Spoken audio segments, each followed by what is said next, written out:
Good time, dear students. In today's recording, I'm talking about another of John Donne's love poem, that is a valediction forbidding mourning. The background of the poem is such that it was written either in 1611 or 1612 when John Donne was leaving for a visit or a trip to continental Europe, and he expressed his love even in that being separated or away from her. He expressed his love for his wife. And if you look into the entire structure of the poem, you will come to know that really how specifically in the last three stanzas, how he is uh, making her sure that even though he is away from her, still he is with her. That is, if we cover that thing with uh, Urdu poetry, that is when he says, "Tum mere paas hote ho goya jab koi dusra nahi hota." So Jandan is telling like that thing, but he has brought in that specific example or conceit, that is bringing in the example of the compass, which is two legs, 2 feet. One foot is fixed at the center and the other is revolving around. And that's why when he is addressing his wife, that you are like the foot which is fixed, and I am like the foot which is moving around. So, but still at the top we are one, and even the apparent distance, there is a closeness between us. So, valediction is, you may call it a farewell sermon or a speech delivered on separation or parting with someone. And that is forbidding mourning, that, even though we are parting, we are separating from one another, but in this there should mourning or lamenting this occasion must be forbidden. And the reason is that when we are not going away from one another in the actual sense, then why mourn? This is just some metaphor or some unreal sense in which we are getting away from one another. Otherwise, we are there. And it's that sense. Most of the Indian movies and Indian literature has been inspired by British literature. And I remember from Devdas, where the person returns from England after 13 years, and so he starts counting that 13 years, those many months, those many weeks, those many days, those many hours, those many minutes, and those many seconds.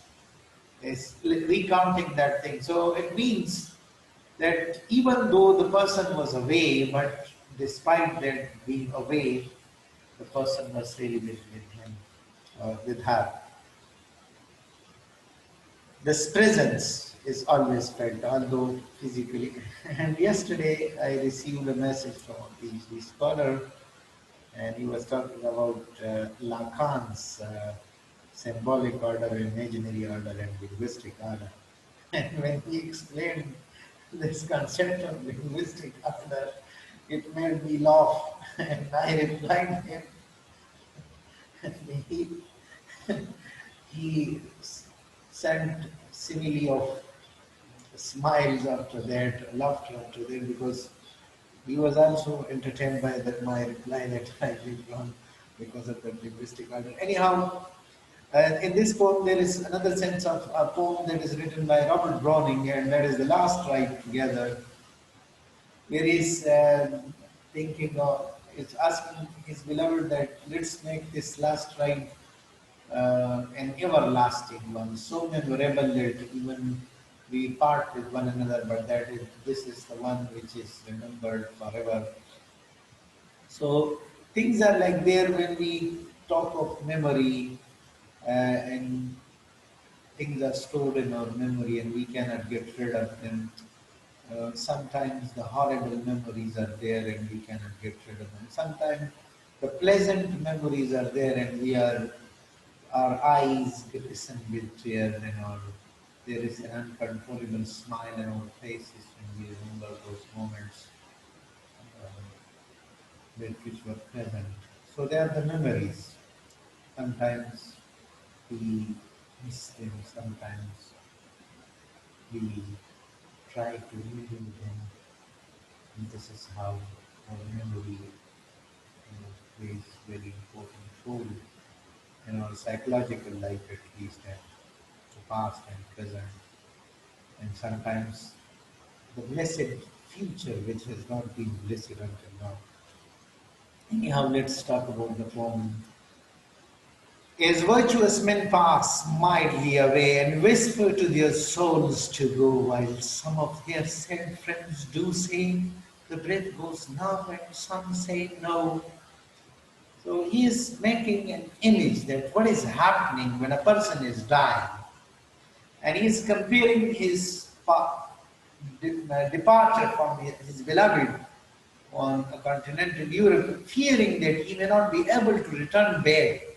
That's why he is, comparing, bringing the imagery of death scene of a person, that is virtuous men pass mildly away when they are dying. And he is using pass mild because they are very pleasant mood and they know that they are going they are being transferred from this world into the other world, and that transfer is from misery to happiness. That's why mildly away they are not, and they are virtuous men as well, and whisper to their souls to go. And at that moment they are asking their souls to leave their body, asking their souls to leave their body so that the journey is complete to the other world, while some of their sad friends do say, those friends who are missing, these virtuous men who are going to die, so they say the breath goes now, and some say no. Some people say that the breath is leaving, meaning the person is dead by now, and some say no, he is not yet living, not yet dead. So there is a confused kind of situation in which some people are sad and they do not want the person to leave, but the person himself is desirous to leave this world. Impliedly, he means to say that although I do not want to part with you, but because I wish to see the world, out of what kind of world is there when you are out of England? How is this continental Europe? France, Germany, Greece, uh, these other countries in Europe, what they look like. So I want to see them as well. So this confusing situation, it might be passing through your mind. He is asking his wife, his beloved, that you might be thinking that, you know, if I live, you may die also. So let us melt and make no noise. But let we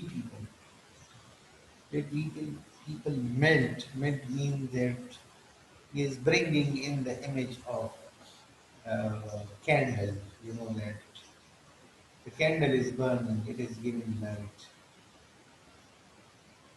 It is burning, it is melting, it is giving light, but it doesn't make any noise. So he says, let's do that thing. So let us melt and make no noise, no tear floods, nor sigh tempests move, even though we are parting from one another. And we must be burning within and we must be melting within, but there should be no noise, there shouldn't be tears, floods. We must not cry and weep, nor sigh, and we must not show symptoms and gestures of sadness. Tempests move, such sighs which can inspire tempests. We shouldn't be doing that. 12 profanation of our joys.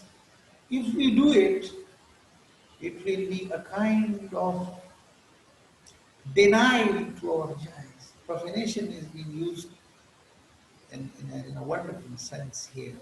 Profanation is one who is infidel, disbeliever, but here he is used to this word to give a religious kind of sanctity to the joys of love. That's why he is used for profanation of love. Like generally, when we are talking of something, so denies that and denies that, deny, I deny or they deny, or things like that.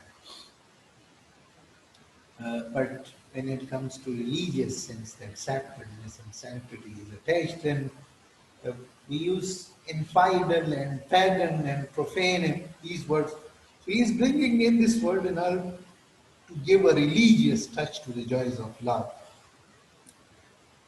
To tell the laity of love. And those, the laity are those people who are believer in a specific religion, but they are not the professional preachers and scholars of that specific religion. So to tell the laity of love, so it will not be good, because those people before whom we will be weeping and crying and shedding tears, and they haven't loved, they haven't drowned themselves in the ocean of love, they haven't suffered that way, how can they understand what is or what will be passing through our minds and within our hearts? How our bodies will shake and tremble because of the thought of losing the other part, the best part, that is beloved.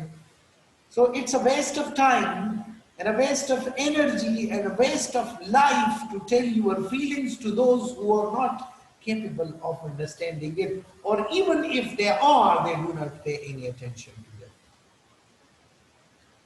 Mowing of the earth brings harms and fears, and it happens that whenever you are changing a place, so there are chances that there are harms, and definitely you entertain fears on the way. You may be struck by a storm or a mishap may happen, and it may dismantle and unsettle your thoughts and your life. Men reckon what it did and meant.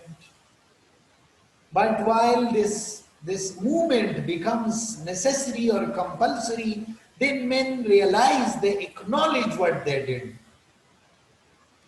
And what was the meaning of it? Mean the movement. What was the meaning of movement? But a petition of the spheres. But there are anxieties. Anxieties of the spheres. At one place, one kind of anxiety is there, in another place. And a person is living, and that's why I remember Cyprus says that man is a pendulum oscillating between smile and tears. So he is reliving that idea that what is man's life when movement is considered, that is, it is the fears, the anxieties of the spheres in one place. And though greater far, although the fears are, or the anxiety is greater, but still there is some kind of innocence in movement. Dull sublunary lovers love. Sublunary lovers are those who are considered to be lunatics, in the sense that they are expressing and wailing their loves at night when it is full moon and it is shining brightly, whose love, whose soul is sense, is a kind of explanation of a sublunary lover's love. That is, whose soul is sense, that's sense is the soul of their love. Try to understand it. Sense means lustiness, fleshiness, cannot admit absence. Such people who are too much adopted to the bodily love, to the physical love, cannot admit absence. They cannot admit absence because it doth remove, those things which elemented it, because that love is the origin in lustiness and fleshiness of being, and from where elemented, it means that it began from the physical contact. That's why they cannot tolerate absence. But we, by allow so much refined, but we too are lovers whose love is very much refined, very much mature. There is no meanness in our love. It's that love in which there is respect and prestige offered by each to the other, that ourselves know not what it is, that we are not concerned with lustiness and physicality in the threshold of the mind, that love is fixed in our mind in its ideal state. Careless. And our love doesn't care. Careless means our love doesn't care eyes, lips, and hands to miss. We do not think of missing one's physicality in the form of eyes, lips, and hands, because our love is mature and it is never ending. Our two souls, therefore, which are one, and our two souls, which apparently seems to be two, but they are actually one. And this is the concept which Emily Bronte in her Wuthering Heights reincarnated in the form of Catherine and Heathcliff, Catherine Senior and Heathcliff, where Catherine says, I do not know of what stuff soul is made of, but I know one thing, that mind and his are made one. And which are one, so our souls are one. Though I must go, endure not yet a breach, but an expansion. Though I must go, I am going on a visit, I am leaving you for a while. Endure not yet a breach. Do not consider it a breach, a distance, but consider it an expansion. Consider it an expansion. Like gold to airy thinness beat. When gold is beaten against the airy thinness, it's a process of, winnowing the sands in order to separate the gold from it. So this is a kind of test and trial for love, whether we maintain love being away from one another or not. And if we maintain love for one another being away from one another, so it means that our love is like the purified gold. If they be two, they are two so. And even if our beings seem to be two, they are two so. A stiff twin compasses are two, because the compass at the top is one, and at the bottom it has got 2 feet. A stiff twin compasses are two, because that single compass has got 2 feet. So similarly, we also have got one soul but 2 bodies. Thy soul, the fixed foot, makes no show. Your soul is like the fixed foot of the compass, makes no show, and it doesn't appear to be moving, to move, but doth if the other do. And when the other moves, then it also moves. And though it in the center sit, yet with the other 4 doth roam. Although it is lying in the center, but still it is roaming with the other one. Means they are, even though they are seemingly distant from one another, but they are connected. It leans and hearkens after it, and it is leaning after that, moving around, and grows erect as that comes home. And when the other one comes home, so it is straight, the bend is over out of it. Such will thou be to me, who must, like the other foot, obliquely run. And you will be like to me in my trip to Europe. You will be to me like the one standing foot, who must, like the other foot, obliquely run. That it runs with me. Thy firmness makes my circle just. When you are firm in the center, so my circle is perfect and makes me end where I began. And this way,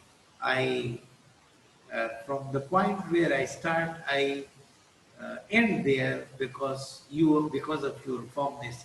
the center. If you were not like there, I couldn't return to that same place. So you would have heard to it, and now here, how can the poem be interpreted from metaphysical conceit perspective? And you know that bringing in the concept of death and the concept of parting of two lovers and the concept of this compass and how utilizing or thing, it can be read from a number of perspectives other than these as well, but these are certain images, specifically the image of the compass. You have been using it in your school and college when you will be studying mathematics and geometry, I think, sorry, geometry. When you will be studying geometry, you would have come to know of that thing. So uh, that conceit, you might write something, you must write something on it. And then the next thing, what can be the expected feminist response to the poem? There has been a lot of criticism on the poem as a model of patriarchy, but I'm interested in your look into the poem. Come up with your argument on the poem, I will appreciate. Okay, I mean to say here is that uh, women are not given permission to go out and roam. And that representation is there in the fixed foot of the compass. And similarly, like this is just I'm saying it may not be the case, uh, but I'm just saying it that too many people are coming to my mind when I'm talking here. This thing that is Manto is coming and to my mind, and Ghani Khan and Khatir Afridi and so many other people, they are entering my mind while thinking of this thing. But a very important thing that this poem may be considered a kind of manipulation in order to deceive the wife, because when this man was on a tour, on a trip, continental Europe, and he had a good reputation by that time as an intellectual. So might be he would have been involved in too many illegal affairs in France and in Italy and in Germany and in Greece. But despite that, he was trying to manipulate his wife that he does things. And I don't know the name of that movie, but I remember that one dialogue from it, where the boy is caught with another girl, and then his wife demands divorce in the court, and the boy is in the court says, I have made a mistake, forgive me. So the wife says, what if I make that mistake? I mean to say that John Donne was trying to convince the innocent wife A not to be involved with any man in his absence. And it doesn't matter if John Donne himself had been involved with a number of girls. And this is something really usual in men, that they do these things. So I mean to say that you can read the poem from a number of perspectives. It is totally up to you. I'm not bounding you to anything, but I need some sort of response from you. Thank you very much.